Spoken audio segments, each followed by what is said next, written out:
Hey everybody, it is Leah Limro, your Pampered Chef director here, and I'm coming to you live with an easy weeknight dinner. You guys, my family loves soups any time of year, doesn't matter if it's fall, winter, spring, summer.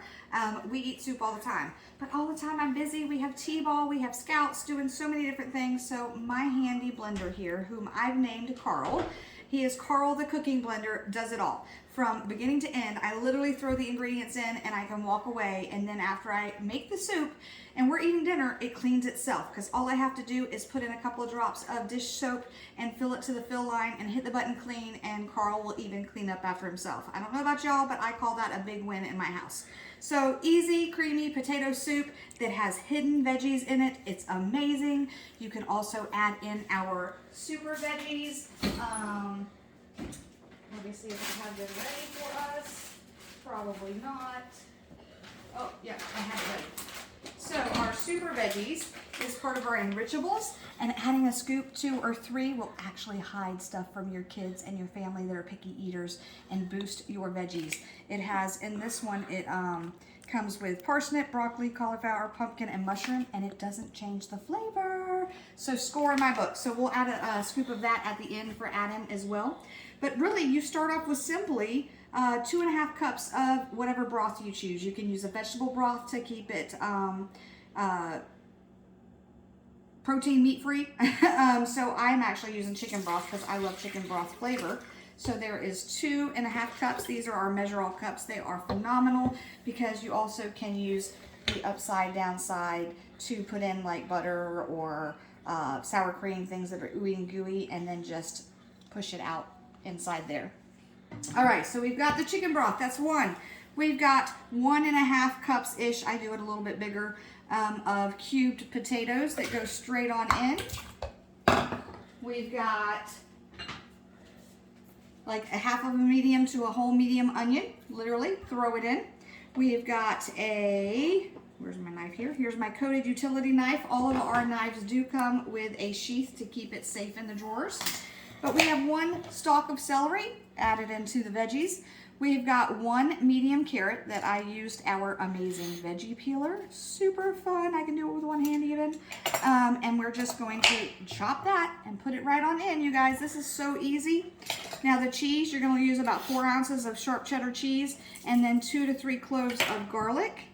And I'm going to take my amazing garlic press that has its little Barbie brush here, and it goes straight in here for storage. It's great for cleaning, and you don't even have to touch the garlic. But what I love about our garlic press, you guys, is you do not have to peel your garlic. It actually peels the garlic for you. So easy. Oh, look at all that yumminess. It gets the most for your buck, and then you use your Barbie brush and scrape it on in there. And I'm gonna add a little bit more, but then you just scrape out the peel. There's nothing left but the peel. Okay, so you use your Barbie brush to scrape out that, and then I'm gonna put the last bit of garlic in. Okay, I'm gonna use my brush to scrape all that yummy goodness.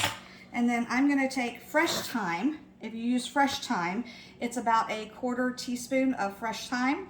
You definitely don't want to use a 1/4 teaspoon of dried thyme. It makes it taste really thymy, and I know that from experience. So we've got that thrown in there. The last ingredient we're gonna add in is, well, 2 ingredients. Butter, unsalted butter, 4 tablespoons of unsalted butter. And then lastly, we're gonna add, because potatoes take a lot of salt, we are adding 1 teaspoon of salt. Looks like a lot, but the potatoes really absorb that salt. And then all we're going to do is set Carl to go. He is going to blend and heat to a maximum temperature to make it the soup. And then after it, it's going to come up and say add in. And when it says add in, all I'm going to do is add a little bit of pepper and add the cheese and pulse it until the cheese is mixed into the soup.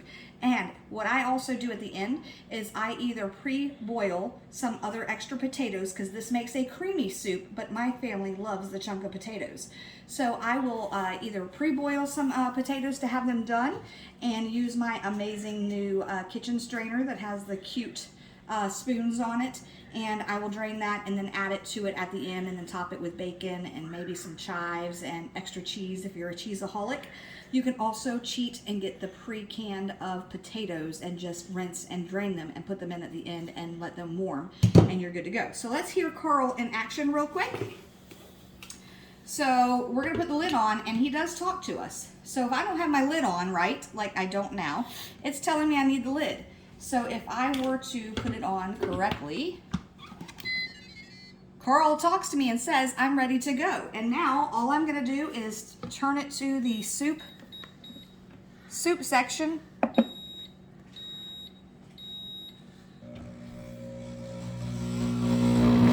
it's going to pulse and blend and heat and pulse and blend and heat.